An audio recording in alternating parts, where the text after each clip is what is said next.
The fastest way to get unqualified leads is to market to everyone. When your marketing tries to appeal to everyone, you don't get better leads, you get the wrong ones. But when your messaging is built for one specific buyer, the wrong people stop calling and the right people call ready to book. I'm Andrew Peluso, CEO of Pest Marketing. We help pest control companies break into the PCT Top 100 by building marketing that speaks to the right customer, not all customers. In this episode, I'm answering your biggest questions and showing you how to create marketing that pre-qualifies leads before they ever pick up the phone.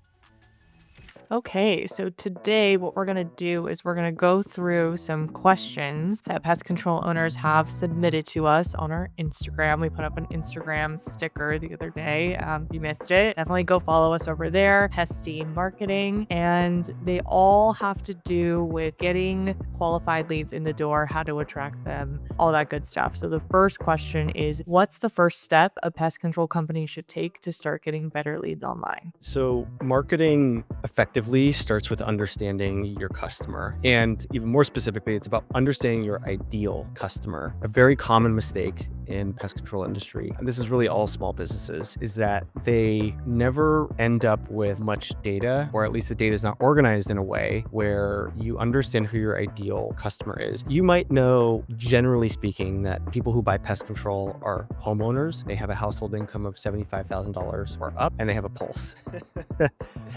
But it's too broad. It really supports your marketing and sales efforts to understand additional demographics about your ideal client or your ideal customer, as well as psychographics of your ideal customer. So as an example, we have some clients who are more interested in appealing to mid to higher income households, and that's their ideal customer. Would they take a household that doesn't quite fit the bill? Yeah, I mean, technically speaking, they would, but who do they want to appeal to? Who do they want to attract? It's those type of customers who have more money to spend, and they're also more interested in saving themselves time because they're busy dealing with their kids, busy with work, and they have the funds to pay to save themselves time. The bottom line is you can't market well to everyone, because when you market to everyone, you appeal to no one, and you end up looking and sounding just like, all the other competitors who have generic marketing, generic messaging, generic everything on their website, and there's not a compelling reason for someone to choose you versus the 100 or 1,000 other pest control companies in the area. The first step you should take to start getting better leads online, understanding your customer.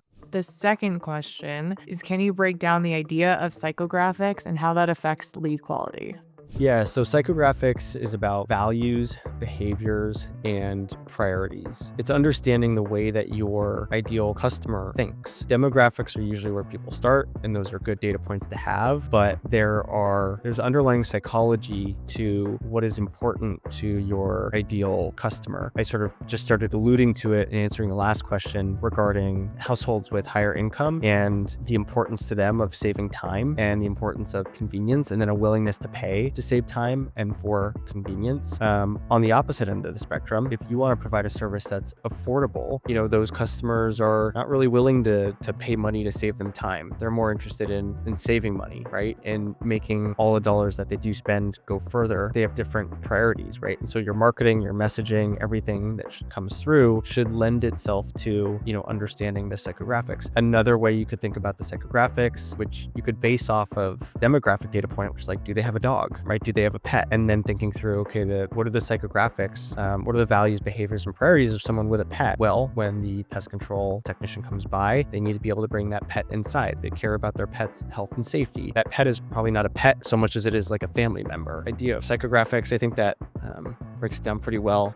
As you think about psychographics, then it's what you want to do is put together an offer that appeals to that person and really cater your offer to the ideal type of client, so that when your company, your messaging, your offer, ideally what they think to themselves, wow, I feel like this offer was created for me in my exact situation. Because when you resonate that deeply with someone, odds of them selecting you as their pest control, company of choice go way, way up, opposed to looking at you as just another pest control company that does all the same things as everyone else. Yeah, definitely. This one wasn't asked by anyone or anything, but it just kind of came up for me as we were talking. Where could I go find the psychographics of somebody in my area? That would be a quick and easy way to really dig into what that looks like for me in my service areas. I mean, ChatGPT is your best friend here. Put junk in, you get junk out. So my recommendation would be to, especially if you have a lot of reviews, take a copy all of the reviews that you can collect.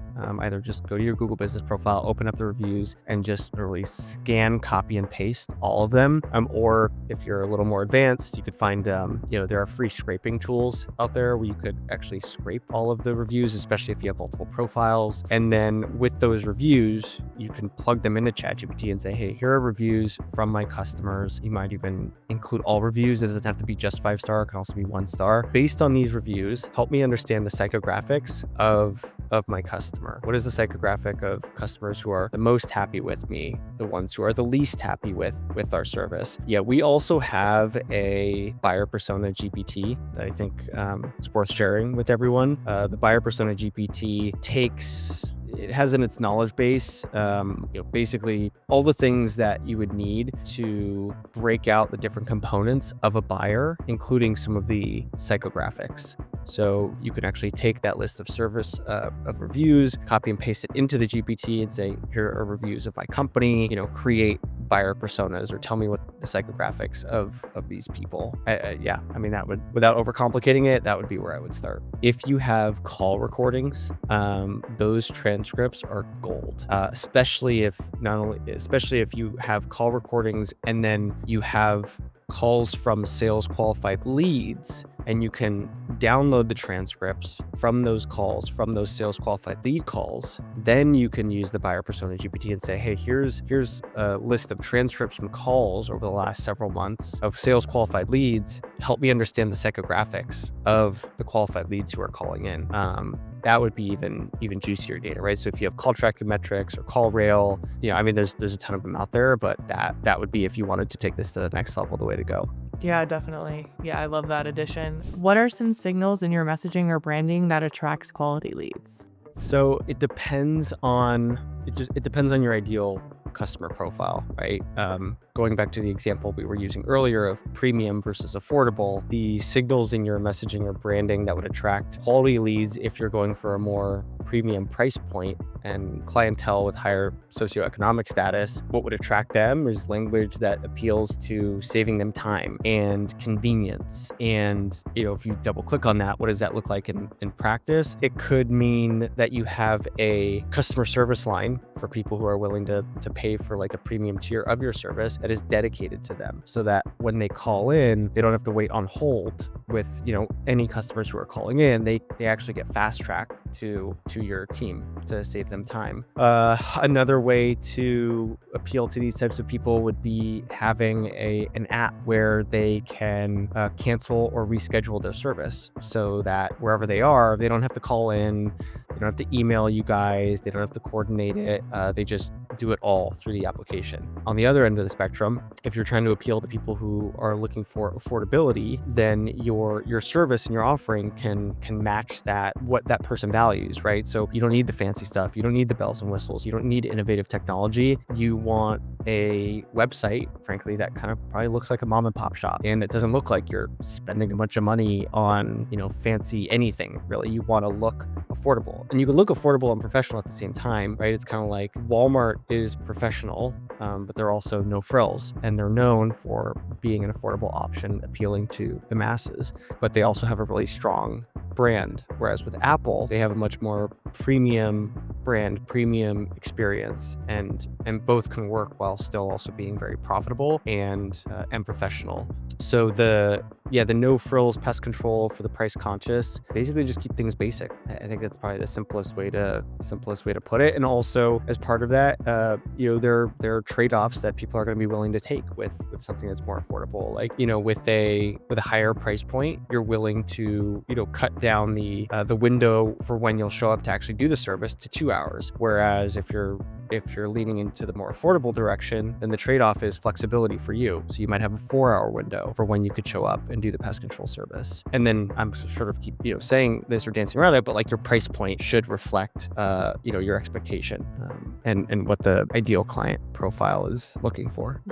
Do you think it's worth testing both of those things to see what kind of leads you get out of them, or no? No, I think that you you just kind of have to know the kind of company that you want to build, and that could be based on personal preference, like what kind of customers do you want. Both building a company either way is going to come with its problems. It's just what set of problems do you want? And the other way you could think about it, like if you were starting a pest control company from scratch, would be like, what makes sense for the market? Like what area of the country are you in, and what is the socioeconomic status of the area that you're trying to provide this service? It could also be that you're in an area where a bunch of companies are positioned as premium or are trying to sell at high price points, and no one is positioning themselves as like the affordable option. And so that's an opportunity for you to appeal to a larger pool of people as the affordable option and be the only one, because everyone else is trying to get more money from people with more money. How do you actively filter out bad leads from your funnel? You filter out bad leads at the top of the funnel by qualifying them. Price is an easy filter, because you're just going to price people out of purchasing from you if they don't want to pay that bill. So if you put price on your website, you're going to repel budget shoppers. Most clients don't share pricing, in part because of the fear that you're also going to lose good customers, potentially good leads, and you want the opportunity to get those people on the phone with a salesperson to communicate the value of the offer. And that's fair. I think it just depends on the strategy you want to take. It's like, do you want higher quality leads, and do you want leads where the price doesn't scare them off, where they're making the choice on their end rather than being sold by a sales rep about the whether or not they're going to use the service? Or do you want to deal more with volume, with price shoppers, and let your sales rep work their magic and close leads? But yeah, it's about, it all comes down to the services that are included in each of your plans. And what we talked about earlier was, how do you attract the right kind of leads? In attracting and speaking deeply to the right kind of leads, you are also, in doing that, going to repel the wrong kind of leads if you're doing a good job at attracting the right kind of leads.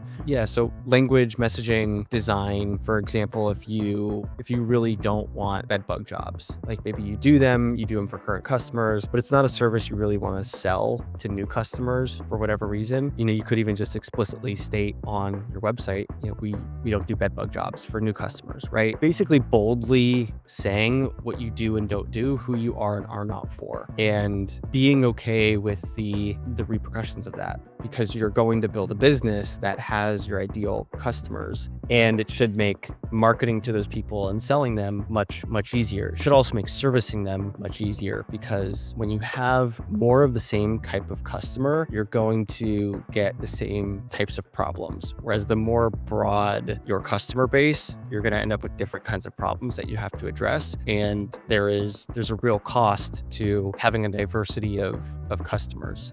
That level of flexibility that you need in your business it's just more costly and therefore not as profitable. Yeah, you kind of cover my next question, which was, what would you say to a pest control owner who's been established around for a long time, maybe still working with the same customers, that is listening and maybe a little afraid to niche down their messaging and display their prices and kind of go through all this change? And but you answered that pretty well in the last question. So unless you have anything to add. The fear to niche down, I don't know. It's we're talking now about like the emotional state of a pest control operator, and it's like if everything I'm saying rings true and logically it makes sense, then this is business. You have to do the thing that makes sense and that's logical for your business, regardless of how, what kind of emotions come up and how you feel about it. It resonates, like I get it. We're in the process of building some technology at Pesty, and up until very recently, I didn't even realize it, but I had a fear of spending money on software development and doing like custom software builds. And after a couple conversations with people who are more experienced and smarter than I am, it became really clear that building custom software solutions is the way to go. And the only reason I wouldn't do that was because I'm afraid of the unknown. I haven't managed engineers before. I don't write code. That is very expensive to do that kind of work. But is it in the best interest of Pesty to do that long term? Yes. Do I believe in myself enough to know that I'm capable of figuring all of that out by asking the right questions, seeking mentorship, being a student of that game? Yes. So it doesn't really matter that I'm afraid of it. All that matters is that it's the right thing to do, and I'm perfectly capable of figuring it out. So that's the path that we're taking. So you are too, basically. Yeah, I mean, Whoever's listening. yeah. If whoever's listening, like you can do it. Like there's no everything that there's one of my favorite Steve Jobs quotes, like everything you see out in the world was built by people just like you. There is no reason that you can't niche down and make it work, or at least niche your messaging down and make it work. And if you're an established business, you have such an advantage because you have so much data at your fingertips. You have your sales data, you have your customer service people. You could interview them, you could ask them questions, you could do what I recommended earlier, and you could download transcripts from those calls. And all of that is really going to serve you so that you can better serve your customer and build a stronger company. Yeah, definitely.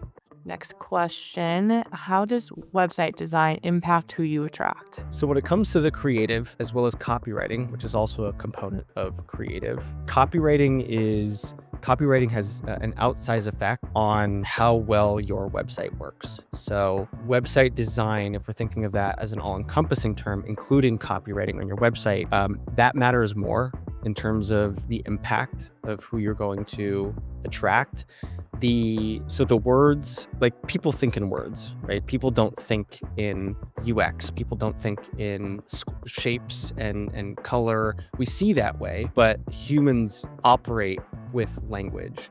So effective language on your website is what should come first when it comes to catering your messaging to your ideal customer. The visual aspect of website design is going to be reflective of the kind of brand that you want out there, and is going to also support who you're going to attract. So, you might have one company that is leaning heavily into technology, and they have live chat available, and they have a way for you to purchase and schedule your pest control service online. And it's very hands-off when it comes to the human aspect of it, right? And that type of company might appeal to a younger generation who prefers to use technology, who doesn't want to pick up the phone, who is a little bit less concerned with like speaking with someone and more concerned with like ease and speed. And so in that case, you would want your web design to reflect a technology forward type of brand and company. If you have a premium service and you're trying to charge more than your competitors, the design of your website should reflect that, right? The website design should look high quality. It should not look like it was pieced together by someone who had no idea what they were doing. Otherwise, there's a cognitive dissonance between the visual aspect of the company, of the brand, and what you're trying to charge. And that cognitive dissonance creates confusion. It creates doubt,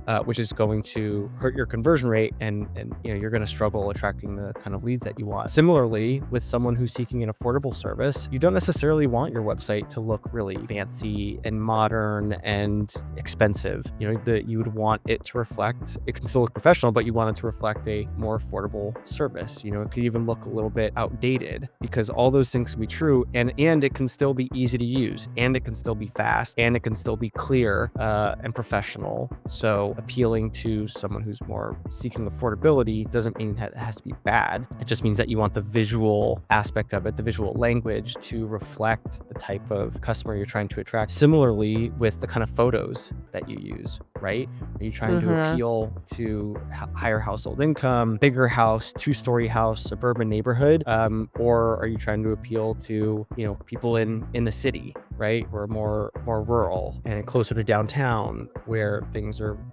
maybe more affordable or lower socioeconomic status, and you want the homes in your pictures to reflect what you would normally expect to see in those neighborhoods. So that the photography also matters. And then the photos in both cases, though, you can have photos of your team. And similarly, is that premium or is that affordable? There's a company that was based in Phoenix Green, or I can't remember the name for whatever reason, it's escaping me right now. But their website and their messaging especially was positioned as premium, and they spent several years building up a premium brand with trucks that had giant rims and that were all matte black and one simple logo on the trucks. And they bought billboards where, one of the owners was wearing like a cool cap and Nike gear, and that same owner was also had pictures that were all over the website, right? So they had a very specific kind of personality that was reflected in that brand, in those photos on that website with the messaging. In fact, their website at that point probably still does say like premium pest control service. So they're very blunt about their positioning, and that type of messaging really resonated.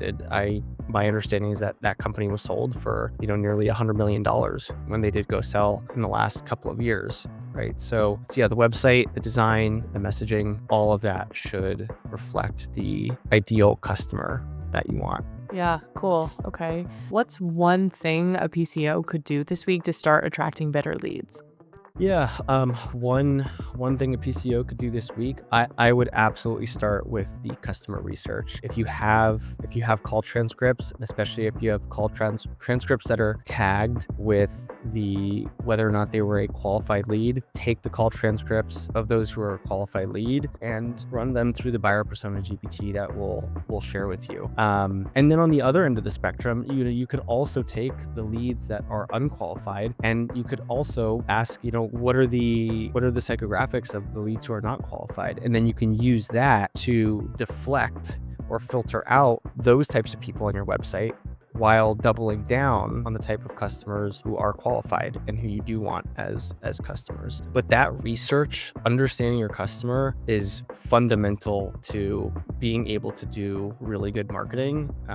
The only way that you would maybe skip that step is if you have an owner who's deeply understands their customer and who they want to appeal to, and then the owner can just use the buyer persona GPT, let a train of thought just stream through and to be totally messy notes, and then use that. But the juicy data is going to be in things like the call transcripts. Yeah, so that's where I would start. Awesome. Well, that is all of the questions that I have.